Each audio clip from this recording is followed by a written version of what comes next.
চিটা কোথায় গেল পেয়ে গেছে।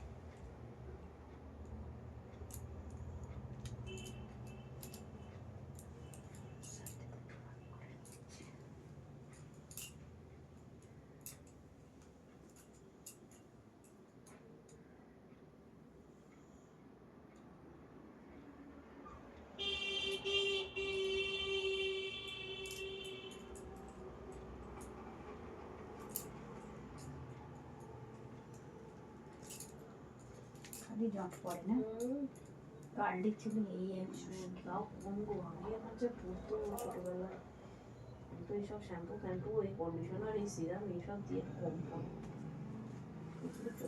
চুল আর আমার ধৈর্য চিরকাল কোনোদিন ছিঁড়ে ছাড়ে একসাথে ছিঁড়ে ফেললে হবে কি অতক্ষণ ধরে ছাড়াবে।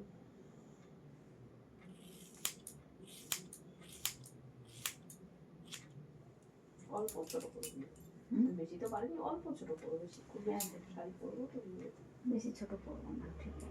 আর তোমার তো এমনি কার্লি হেয়ার না, বেশি ছোট করলে আবার ওপরে উঠে যাবে।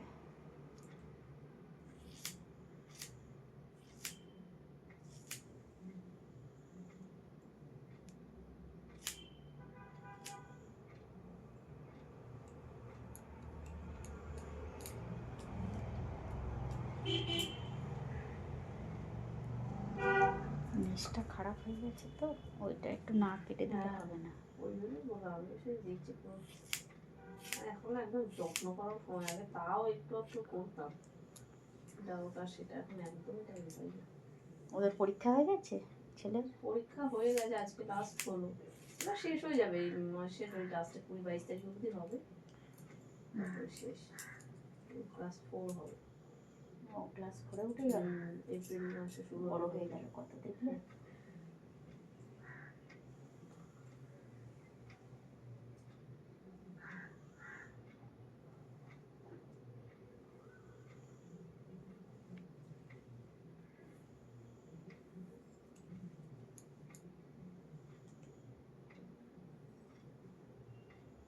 আমি তোমার কাছে কতদিন থেকে করছি, মানে যখন অনেক পার্লারে বছর। ছিলে, হ্যাঁ আমার ছেলে হওয়ার আগে থেকেই করছি, আগে থেকে না, হ্যাঁ এই বাড়িতে আসার পর ওই 1-2 বার একটু ওদিকে গেছিলাম, কিন্তু নতুন তো আমি চিন্তা ভাবনা কিছু, আমার বিয়ের 1 বছর পর আমরা এই বাড়িতে তোমার এসেছি। বর দাঁড়িয়ে থাকতো আর তুমি গিয়ে করে আসতে। না আগে আগে শাশুড়িকে নিয়ে যেতাম। ও আগে শাশুড়িকে নিয়ে যেতে না, বর যেত না, শাশুড়িকে নিয়ে যেত, শাশুড়ি তারপরে যাওয়া ছেড়ে দিল, তখন একাই যেতাম। চিনে গেছি এখন একাই। এখন সব চিনে গেছে, এতদিন হয়ে গেল আবার এবার একা একাই সব যাবে সব জায়গায়। হ্যাঁ হ্যাঁ, ছেলেকে নিয়ে যেতে হয় সব জায়গায়। সেই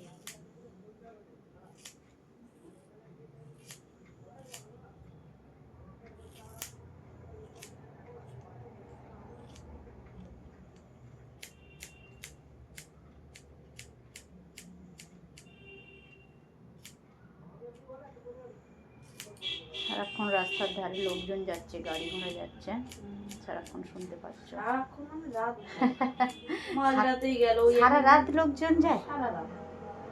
আগে আগে একদম ঘুমোতো না, এসে কোনো খুবই অসুবিধে হতো আমার, বাবারই বাবা ঘু ঘু করে গাড়ি করে যাচ্ছে, আর দেখবে এক একদম ওই ছেলেগুলো বাইক নিয়ে সেই বুলেট গুলো নিয়ে যায় না, বিচ্ছিরি আওয়াজ ও বাবা ওটা তো একদম সাইলেন্স খারাপ।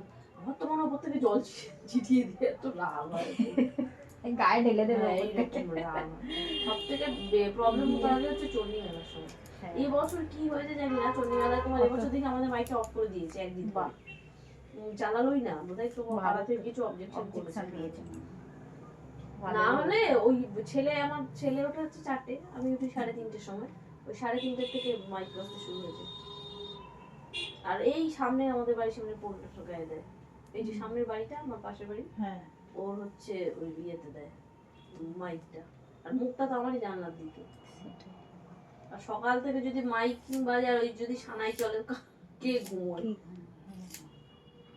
দুপুরবেলা ঠিক খেয়ে দিয়ে তাড়াতাড়ি বন্ধ করে দিয়েছিল, হ্যাঁ একটু তো খেয়ে দিয়ে উঠে লোকে তো একটু রেস্ট করো না, ঘুমো, আমি দুপুরবেলা এমনি ঘুমোই না, সারা দুপুর আমি যত ভোরবেলায় তোলো না কেন আমার একটু শুতে হয়, ব্যাস ঘুম হয় না, চিরকালের অভ্যেস।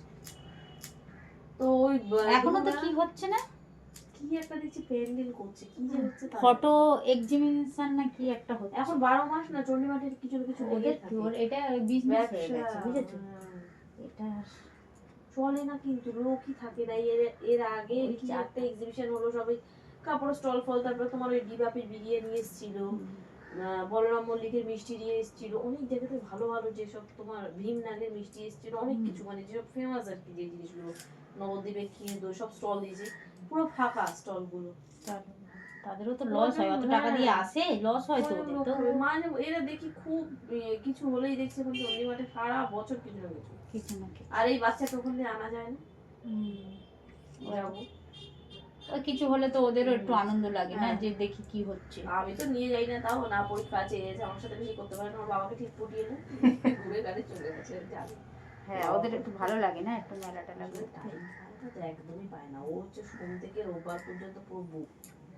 এইবারে এই যে গরম পড়ছে, সামনের মাস থেকে সুইমিং শুরু হবে, স্কুল থেকে আসবে 1 ঘন্টা শোবে, শুধু শুয়ে উঠে সাঁতারে চলে যাবে, সাঁতার থেকে এসেই চলে যাবে টিউশনে, খেয়ে দিয়ে টিউশন থেকে আসে 9:30 পৌনে 10টা, এসে আবার একটু খেয়ে পড়তে বসবে, পড়ে উঠে আবার ঘুমিয়ে সকালবেলা স্কুল। সামনে বেশি ছোট করবো না, অল্প বড় বেশি করে। পেছনের সাথে মিলিয়ে হ্যাঁ করে দিচ্ছে।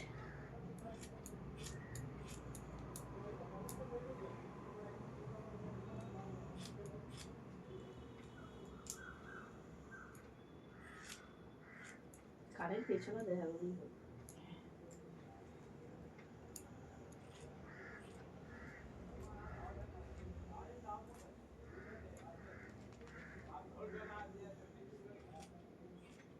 একটু একটু ফেটে ফেটে গেছে তো মুখগুলো, একটু নাটিং করলে আবার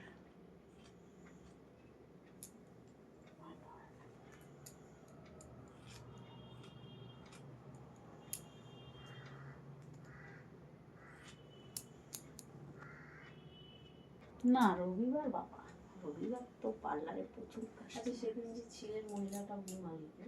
হ্যাঁ হ্যাঁ, ও তুমি গেছিলে তো না? হ্যাঁ সেই জিজ্ঞেস করলি না চা খাবে? হ্যাঁ হ্যাঁ, ভালো কথাবার্তা ভালো, সব বাড়ি কি ওখানে? ভালো। হ্যাঁ শখের বাজারে ওনার, উনি খুব ভালো। মালিকদের একটু তো এ থাকবে। না না উনি কি উনিও কি এর মতো পার্লারের কাজ জানেন নিজের? জানি, হ্যাঁ জানি, আর অতটা করে না তো, ভিড় হলে তখন করে, মানে খুব একটা সবসময় করে না। এটা বন্ধ করি একটু,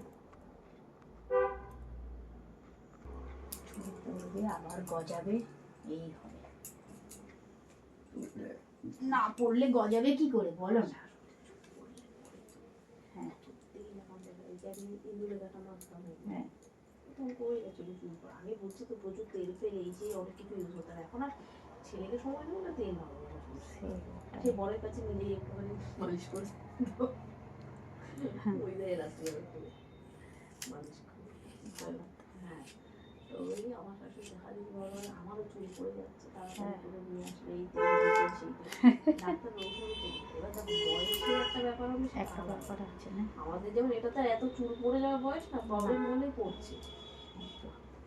একদম এরকম ভাবে বেঁধে নেবে, একটু ঝাংড়া মতো হয়ে যাবে কার্লি হেয়ারে, ভালো হচ্ছে। নিচটা একদম পাতলা হয়ে গেছিল তো, ওটা একটু ঘন করে দেবো। ভালো করেছে, নিচটা কেটে দিলে ভাবছিলাম অনেকদিন কাটবো। একটু করে না কাটলে আর হয় না।